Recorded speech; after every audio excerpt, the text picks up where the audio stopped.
Detroit, Michigan, 1925. 10 black men were on trial for the murder and attempted murder of white men. The jury deciding their fate was all white men. So was the judge. The case captured the attention of the nation, and it tested the limits of a legal precedent that still affects us today. It's the history of murder, and I'm your host, Clare O'Donoghue.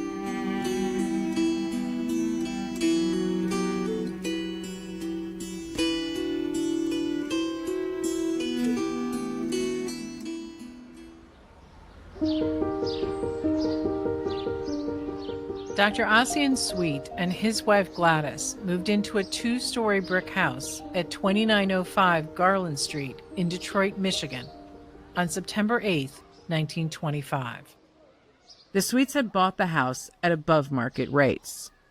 They paid $18,500 for it, more than $6,000 what the house would have sold to someone else. That's about $330,000 in today's money, and about $100,000 over market. Why so much? Because the Sweets were black, moving into an all-white neighborhood. They were at their home less than 48 hours before one person was dead and another injured. Daniel Baxter, founder and CEO of the Dr. Ossian Sweet Foundation, called the trial that followed a landmark civil rights case. It was about America and its growing pains. It was about the ugly sin of slavery. It was about people just recognizing that whether we're red, white, black, brown, green, we were all created in the image and likeness of God. So you tell this story so that people will be reminded of it, that they'll have an opportunity to see a piece of themselves in it and try to be better and do better as Americans. Ossian Sweet was born in Bartow, Florida on October 30th, 1895. His father was a farmer, and Ossian, one of 10 kids, worked the fields. When he was only 5, he witnessed an awful sight. He's walking through the woods and he hears a ruckus. So he gravitates toward the ruckus. And when he gets to the clearing, he sees a mob of white folks surrounding this 16-year-old little boy by the name of Fred Rochelle. Fred Rochelle is accused of raping and murdering a white woman. The mob, he has no judge, no jury, just an execution. And Ossian observes this incident, and he talks about how they tied him up to a barrel and how they doused him with kerosene and how they took a match and threw it onto his body and how his body just went up in flames. Fred Rochelle screamed to his very last breath. Fragrance of kerosene and flesh. When his body had been burned to a char, the mob cut pieces of Fred Rochelle's skin and kept them as souvenirs. Ossian called it the most terrifying sight of his young life. By 13, his family had sent him north to get an education. They could see he was smart. They wanted more for him, and he wanted more for himself. He went to Ohio, then D.C., eventually getting his medical degree from Howard University. Then, in 1921, he moved to Detroit. It was there he met his wife, Gladys. She grew up in the city, the stepdaughter of a concert pianist. Her parents were determined that she had every advantage and made sure she went to good schools. She grew up in a diverse neighborhood. White folk lived all around, but Gladys was fair-skinned. So it may not have been perceived as an issue for her and her family to live in that particular community. She graduated from teacher school. She was a well-to-do young lady. It's clear what Ossian saw in her, and though he was more serious and perhaps socially insecure, he was quite handsome and accomplished. So in the 1920s, you had the New Negro movement, as well as the notion or the philosophy of the talented 10. W.E.B. DuBois, who was a prominent African-American at the time, one of the founders of the National Association for the Advancement of Colored People, came up with a notion that 10% of Black America would excel socially, politically, and economically, and carve a route for the other 90%. So Dr. Sweet, he bought into that notion. He was part of the talented 10. Ossian and Gladys married in 1922 and took off to Vienna and Paris. There, Ossian continued his studies, focusing on cutting-edge medicine. It was in Paris where they had their daughter, Iva. But the plan was to return to Detroit, which was becoming a very popular place to live. Detroit was experiencing population boom as a result of the automobile industry. Henry Ford began to mass produce his then Model T, and as a result, he began to recruit human resources from the South. The population in Detroit was under 1 million in 1920, but in the decade that followed, it would nearly double. As more workers came up from the South, the question of where to put them became increasingly urgent. Detroit was a segregated city. Blacks lived in a community that was called Paradise Valley and the Black Bottom. The neighborhoods were just not big enough to hold the growing Black community. They lived in overcrowded communities. Oftentimes, the sanitation was not up to code. Garbage wasn't picked up on a regular basis. Single-family homes were carved in a way where 4 families were living in those homes. So it was tidy, and African Americans were not encouraged to move outside of the boundaries of Black Bottom. When they returned to Detroit, the Sweets were not interested in moving into Black Bottom, but there weren't a lot of options. The challenge was Black people couldn't get mortgages at that time. So they had to find somebody who was willing to sell the house on land contract. They had to find homeowners willing to do private mortgages, which definitely cut down on options. But Gladys and Ossian set their sights on finding a house for their family. Gladys wanted a yard for Iva and a front porch where she could sit and enjoy summer evenings. The house on Garland Street met those qualifications. It had been built in the arts and crafts style, with oak trim and a built-in hutch. It also had plenty of room if they grew their family beyond the 3 of them. And in the meantime, they could rent out the spare rooms and help make the payments. When Gladys comes into this living room and dining room, she falls in love immediately. Dr. Sweet loves the home as well because it's spacious. There's a school across the street. It has a big backyard, and he feels really good about this community. Why? Because Eastern Europeans live in this community.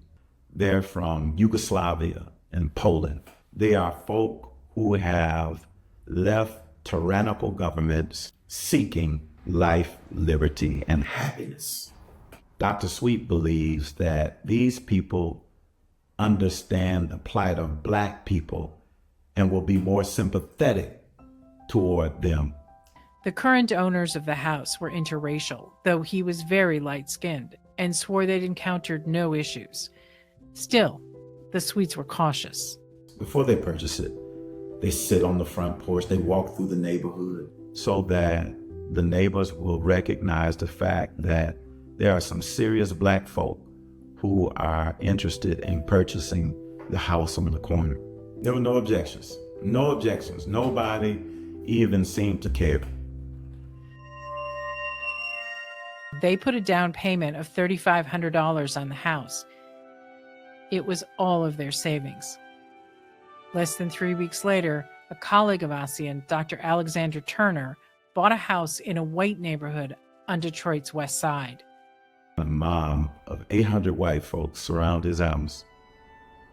They destroy his home, break out every window, and then 2 men walk on the porch, knock on the front door.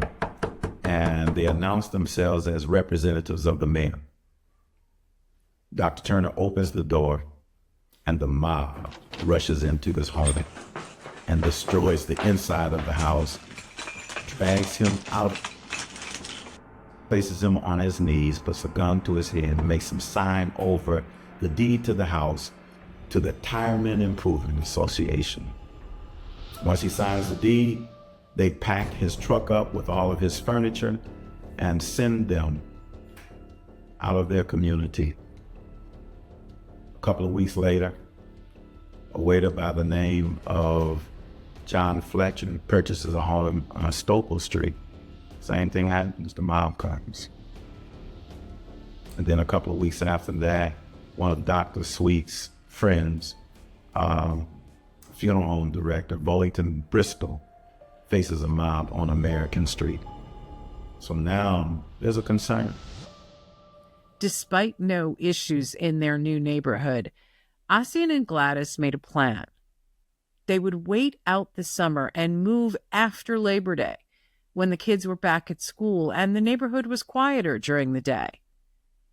But even with their caution, opposition began to bubble up. During that interim, that time span, the Retirement Improvement Association get wind that a Negro family is about to move in to a house on the southeast side of Detroit. White real estate agents also have a concern, and they began knocking on doors. They began to tell the neighbors, well, do you realize that Negroes are about to move into the house on the corner?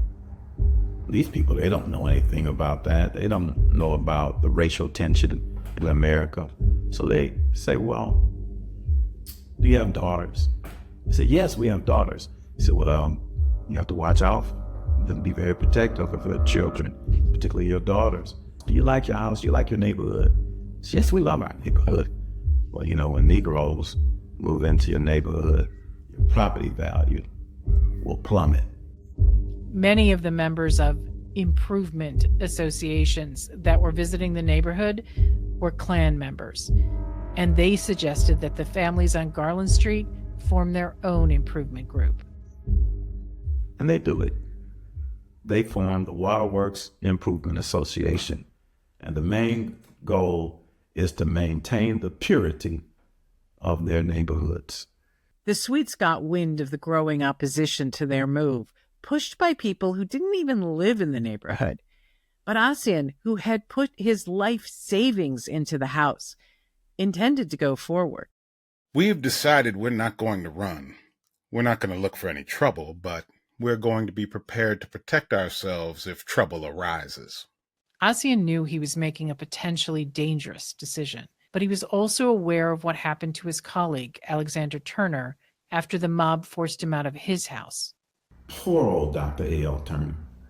Not only did he have to deal with the mob, but he had to deal with the backlash of what he did. Because he signed over the deed to the Retirement Improvement Association, the black intelligentsia frowned upon him, called him a coward. And to contribute to that, this really kind of was damning for him. His wife says, if it hadn't been me, I would have never signed that deed. So now he's dealing with that issue, his wife, what she said, and then black folk saying that he was a coward. It was so bad to the point that Dr. Turner moves to Cleveland because he just never felt good about Detroit anymore. So Dr. Sweet understood that. And he understood that he couldn't back down. He had the weight of the world on his shoulders. On Tuesday, September 8th, the Sweets moved in. Henry and Otis, Ossian's younger brothers, were with them. Henry was a student at Wilberforce University, and Otis was a dentist in Detroit. 3 other men and 2 women also came to help with the move. The Sweets bought the usual items, a few bits of furniture and household goods, and something else. Just in case the neighborhood welcome committee brings something other than apple pie, they bring guns. The first night, it's estimated that a crowd somewhere between 500 and 800 people gathered outside the house. There was tension. The Sweets and their friends kept watch from inside, but it stayed peaceful. It was nearly 3 a.m. before the crowd dispersed. But the second night did not pass like the first. Otis Sweet, Ossian's brother, and several more men came by taxi to the house and were greeted by a gathering crowd shouting and threatening them. Right around 8 o'clock, some of the men are sitting right here in this dining room, and they're playing cards. Gladys is cooking dinner. And all of a sudden, someone goes to the window, and they say, the people, the crowd. There's a lot of people out here. Dr. Sweet peeks, and he sees the same thing. The whole situation filled me with an appalling fear, a fear that no one could comprehend but a Negro. Soon the crowd grew bigger. They threw rocks and yelled racial slurs. I ran out to the kitchen where my wife was. There were several lights burning. I turned them out and opened the door, and I heard someone yell, "Go and raise hell in front. I'm going back." I was frightened, and after getting a gun, ran upstairs. Stones kept hitting the house intermittently. I threw myself on the bed and lay there a short while, perhaps 15 minutes. When a stone came through the window, part of the glass hit me. There were nearly 20 policemen there to keep the peace, but the policemen did nothing to stop the crowd. Dr. Sweet comes downstairs. When I opened the door, I saw the mob. I realized I was facing the same mob that had hounded my people throughout its entire history. In my mind, I was pretty confident of what I was up against with my back against the wall. I was filled with a peculiar fear, the kind no one could feel unless they had known the history of our race. I knew what mobs had done to my people before. Then all of a sudden, shots ring out.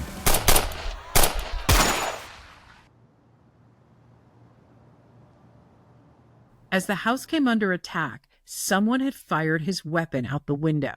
One man, Leon Briner, was killed, and a teenager, Eric Hauberg, was wounded. Leon Briner was standing across the street on the front porch. He was part of the crowd. Eric Hofberg was a next-door neighbor. He came downstairs to find out what all the commotion was about, and he got shot in the leg. The shooting seemed to wake up the police. About 5-10 minutes later, about 20 officers come inside of the house and arrest everybody. They handcuff them right here in this living room and dining room, turn on all of the lights, raise all of the shades so that the mob can see that everyone is arrested. And the mob begins to cheer because they believe they have achieved what they set out to do. 11 people were brought to jail that night, including Gladys and Ossian. No one in the crowd outside was arrested.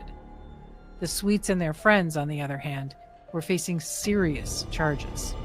The charge is first-degree murder. Premeditated first-degree murder. First-degree murder seems to be based on the idea that they knew what would happen if they moved into the neighborhood. Buying the house was, apparently, the premeditation. All 11 people were questioned repeatedly about their actions. During the interrogation, no one admits to firing into the mob with the exception of Henry. And Henry is just telling the truth. He said he shot into that mob because he felt like his life was in danger. He said his first shot was in the air. The second shot was into the mob. He didn't try to kill nobody. He was trying to scare them off because he felt as though his life was in danger. Regardless of Henry's confession, everyone was held on the same charge. What happened at the Sweet House quickly became news throughout the country, particularly in the Black community. All of the Black publications, whether it was the Pittsburgh Courier or the Chicago Defender, they would tell of the story of Dr. Sweet and people would really appreciate and celebrate what he did at the time, particularly Henry, because he was the one who said in it that he shot into the mob. The NAACP also wrote about it in Crisis magazine. They saw immediately the importance of the case. Though originally handled by the local chapter, the national offices sent their field secretary, Walter White, to Detroit. He visited the accused in jail and vowed to defend them. If the Sweets were not given adequate legal defense, if the ancient Anglo-Saxon principle that a man's home is his castle were not made applicable to the Negroes as well as others, we knew that other and even more determined attacks would be made upon the homes of Negroes throughout the country. We were equally convinced that legal affirmation that a Negro had the right to defend his home against mob assault would serve to deter other mobs in Detroit and elsewhere. Walter White had taken a pay cut from his job as an insurance agent to work for the NAACP. You gotta understand, Walter White was biracial. He probably looked more Caucasian than he did black.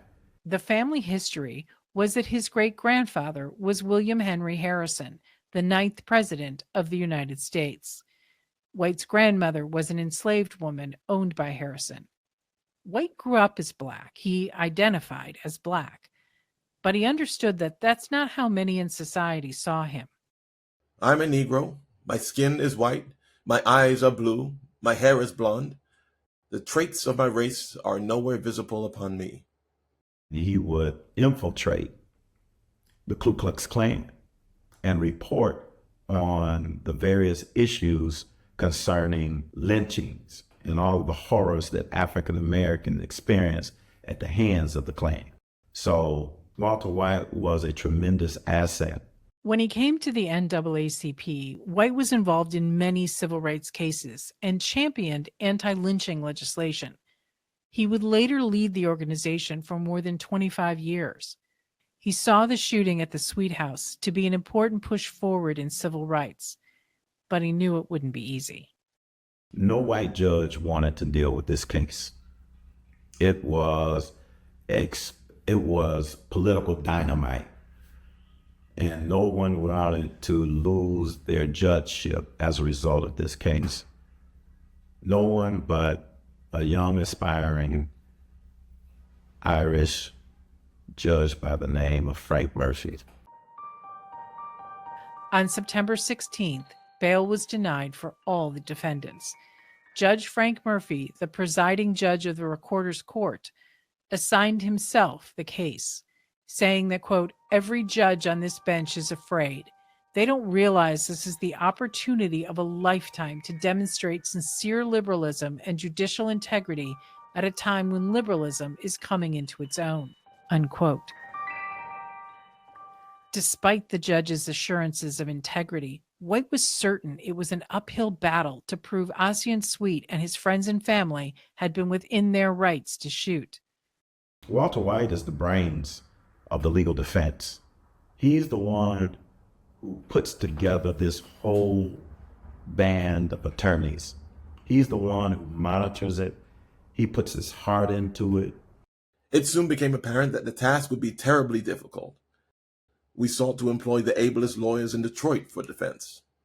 We wanted attorneys who were not only capable, but whose standing in the community would demonstrate to the decent people in Detroit and elsewhere that the highly biased stories which had appeared in the newspapers were not correct. We cannot send 3 black men in front of an all-white jury trying to defend the Sweets. If we do, they're going to throw them under the jail. So a compromise is composed. A compromise takes place. Compromise is that they do a national search.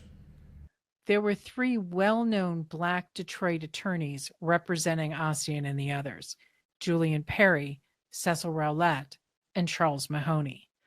White sought 2 lawyers known outside the city that he hoped would join them. Arthur Garfield Hayes, a noted civil liberties attorney who had worked on many well-known cases, including the Sacco and Vanzetti trial in Massachusetts, and Clarence Darrow, likely the most famous attorney in the U.S. Just 2 years earlier, he'd kept Chicago murderers Leopold and Loeb out of the electric chair.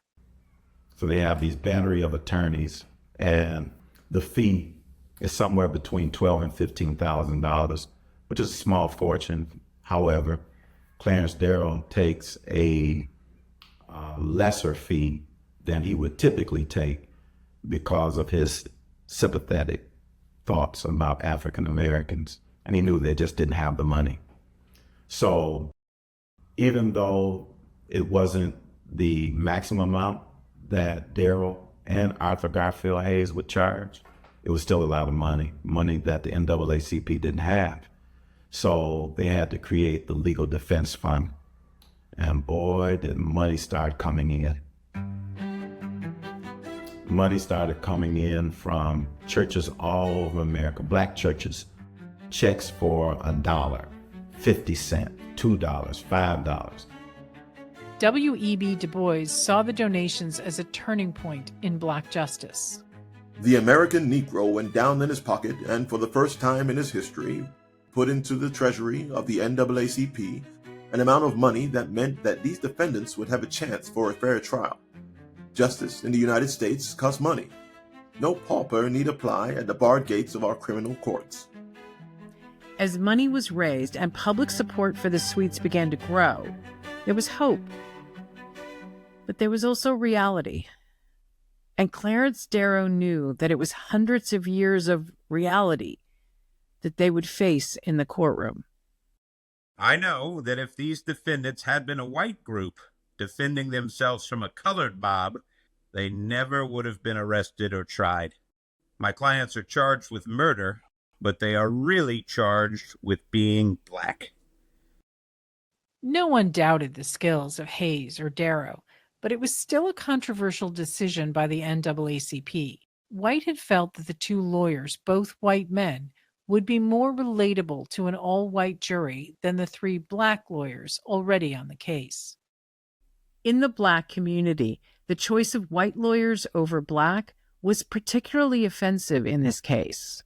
Darrow understood that coming in, and he was insistent upon keeping the three black attorneys on the defense. And Dr. Sweet was adamant about that. Dr. Sweet wanted to make sure that the narrative was consistent and it represented African Americans doing the work in order to make sure that the Sweets received justice. And these three men, Perry, Rowlett, and Mahoney, do a phenomenal job in placing the cultural aspect of Black America in context so that Darrow and Hayes would understand their challenge and their focus. As they neared trial, Ossian and the other defendants were described as cheered, but not hopeful. Gladys had suffered a miscarriage and had ongoing health issues that led to her release from jail in October of 1925 on a $5,000 bond, almost $90,000 today. She would not be tried with the others and instead would travel the country to raise funds for the trial. The 10 men were not released on bail. All of them, despite Henry Sweet's confession, would be tried for first-degree murder. And in a very different way, Henry's confession didn't mean much to Clarence Darrow either. He was focused on what happened before the gunshots. The danger of a mob is not what it does, but what it might do. Mob psychology is the most dreadful thing with which man has to contend. Its action is like the starting of a prairie fire, a match in the stubble, and it spreads and spreads, devouring everything in its way. The mob was waiting to see the sacrifice of some helpless blacks.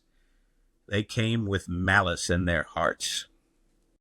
Prosecutor Robert Toms conceded at the opening of the trial that blacks had a right to live where they wanted, but that Leon Briner, the dead man, also had rights, chiefly the right to live. The defense focused on the mood of both the crowd and the people in the house. Hayes, who gave the opening statement, said the defendants were, quote, worried, distrustful, tortured, and apparently trapped, unquote, the night of the shooting. After the opening statements, the prosecution brought on witnesses, lots of them. The prosecution would bring 75 people who would perjure themselves by saying that they were present the night of the incident, but there were no more than 12 people outside of the house at any given time. They would always stay within the framework of that number because they had been coached by the prosecution and the police. The sheer number of witnesses the state put on gave credence to Darrow's strategy. Now, the state claims there was no mob there that night. Gentlemen, the state has put on enough witnesses who say they were there to make a mob. In the trial, defense called black men who were driving near Garfield Street the night of the attack and had themselves been attacked. They also brought witnesses who could testify that the crowd was large, angry, and throwing stones at the house, and that the police were largely indifferent to the situation. And then they called Ossian. He testified about his feelings the night of the murder and also about how the lynching he witnessed when he was 5 had stayed with him, how his fears the night of the shooting were informed by his fears as a child. Prosecutor Robert Toms stopped the testimony. He wanted to know if it mattered what Sweet had witnessed as a child. Darrow had an answer. This is the question of the psychology of a race, of how everything known to a race affects its actions. What we learned as children, we remember. It stays fastened in the mind. Because the defendant's actions were predicated on the psychology of his past, I asked that the testimony be admitted. The judge agreed, and the testimony was let in. And it was at that moment where the jury and every person that was inside of that room had an opportunity to understand what these black people were feeling at that very moment. So instead of looking out of rose-colored glasses, they were able to see the world in black and white, realizing that the terror that stood outside was a representation of the terror that black people had to experience since being in this country. And that's why they took arms. For its part, the prosecution had called the defense, quote, fear complex theory, unquote. Prosecutor Toms told the jury, quote, Leon Briner, peacefully chatting with his neighbor at his doorstep, enjoying his God-given and inalienable right to live, is shot through the back from ambush. You can't make anything out of these facts, gentlemen of the defense, but cold-blooded murder, unquote. Darrow was clear in his closing statement. The Sweets were within their rights to shoot based on the castle doctrine, that a man's home is his castle and he has the right to protect it against invasion. But the prosecution was equally clear. It wasn't up to the jury to solve race relations. In this case, the Sweets shot into the street in response to rocks and yelling. There was no invasion. Leon Brenner was on a porch across the street with his back towards the Sweet home.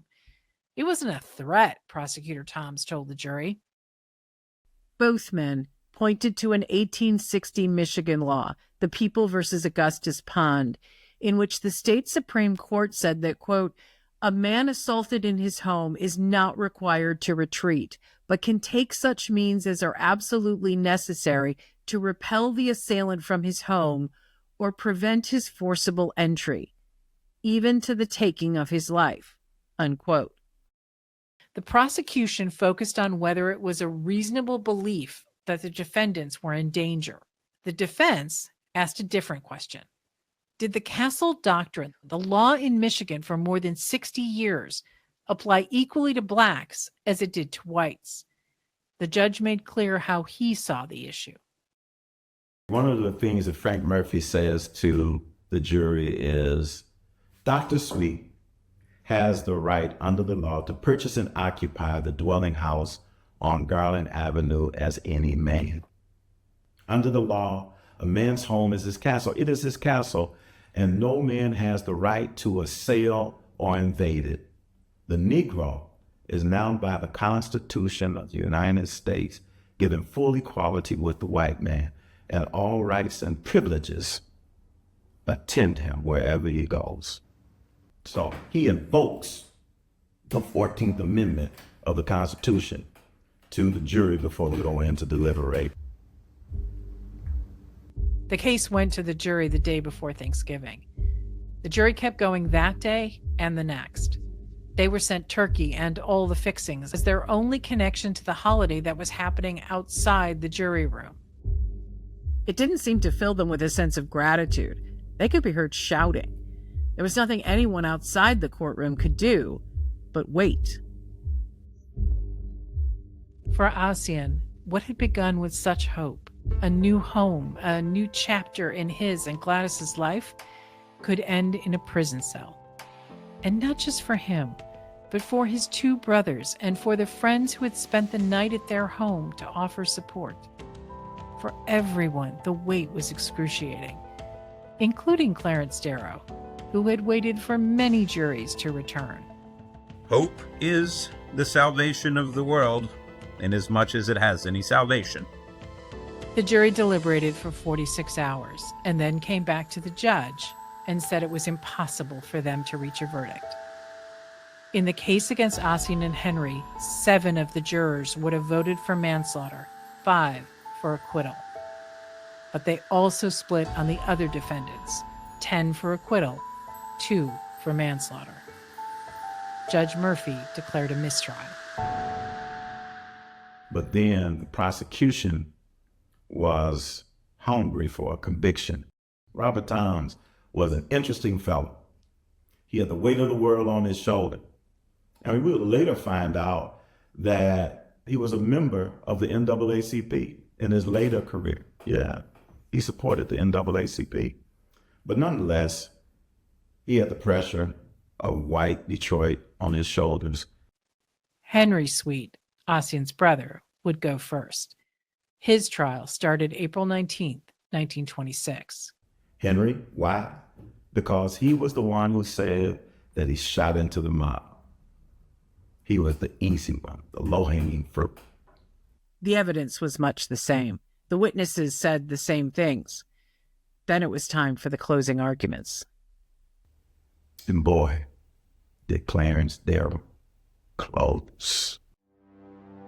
Gentlemen, these black men shot. Whether any bullets from their guns hit Briner, I do not care. I will not discuss it. It is passing strange that the bullet went through him, went directly through, not as if it was shot from some higher place. It was not the bullet that came from Henry Sweet's rifle, that is plain. It might have come from the house. I do not know, gentlemen, and I do not care. There are bigger issues in this case than that. The right to defend your home. The right to defend your person is as sacred a right as any human being could fight for, and as sacred a cause as any jury could sustain. That issue not only involves the defendants in this case, but it involves every man who wants to live, every man who wants freedom to work and to breathe. It is an issue worth fighting for and worth dying for. And it is an issue worth the attention of this jury, who have a chance that is given to few juries to pass upon a real case that will mean something in the history of a race. Darrow's closing went on for 8 hours. It appears not to have been rehearsed, but came from the heart. At times, it seems like he would be concluding, but then he would think of something else and go on. It was like he didn't want to leave anything unsaid. Judge Murphy, who would go on to become a U.S. Supreme Court justice, would later tell a friend about witnessing Darrow's closing, quote, "This is the greatest experience of my life." That was Clarence Darrow at his best. I will never hear anything like it again. He is the most Christ-like man I have ever known, unquote. And the interesting thing about him was he was an atheist, right? He's an atheist. How about that? Saying that of an atheist. While the last jury had taken 46 hours, this one came back in 4. And this time, they had a verdict. Not guilty. It said that both Clarence Darrow and Henry Sweet had tears rolling down their cheeks. This would be it. The not guilty verdict had convinced prosecutor Robert Toms to dismiss the charges against the others. The fact of the matter is, when it happened, black people didn't just move into every neighborhood they wanted to in 1925 and 1930s. It wasn't until 1948 that restrictive covenants was struck down by the Supreme Courts. Despite it not opening the floodgates to more fair housing, the Sweet case did make clear that black families had the same rights to defend their homes as white. The Castle Doctrine applied equally. The framers of the Constitution understood that at some point in time, slavery would never exist in this country. And the people who were former slaves had to be included. And if they were included, they have to be considered citizens. Well, this was the test of that. This was a test of whether or not the hopes and wishes of the framers of the Constitution would be a reality. It passed the test. It also spoke to all of my ancestors who came over here in bondage, who suffered. It would seem that finally there was a happy ending. But there wasn't. First, Leon Brenner's wife sued the Sweets for wrongful death. That suit was eventually dismissed. Then there was more. The Sweets win the battle, but they lose the war. Gladys and Iva were both diagnosed with tuberculosis. It's likely Gladys contracted the disease while in jail and passed it on to her daughter. Iva died just shy of her 2nd birthday, and Gladys went to Tucson, Arizona, because at the time, the drier weather was all that could be offered as a cure. She died in November of 1928, only 27 years old. Henry also contracted tuberculosis and died in 1939. Ossian ran a hospital in the heart of the black community in Detroit, but he began to lose money from land deals he'd made, and he would eventually lose almost everything. If I had known how bitter that neighborhood was going to be, I wouldn't have taken that house as a gift. But after I had bought it, I felt I could never again respect myself if I allowed a gang of hoodlums to keep me out of it. Dr. Sweet took his own life in March of 1960. All we wanted was what every American wanted, the opportunity to be who God called us to be. That's what September 9th, 1925 was about. Ossian lived for a time on Garland Street, but later bought a drugstore and lived in an apartment upstairs. The house was sold in 1958 to Daniel's parents. It's now on the National Register of Historic Places.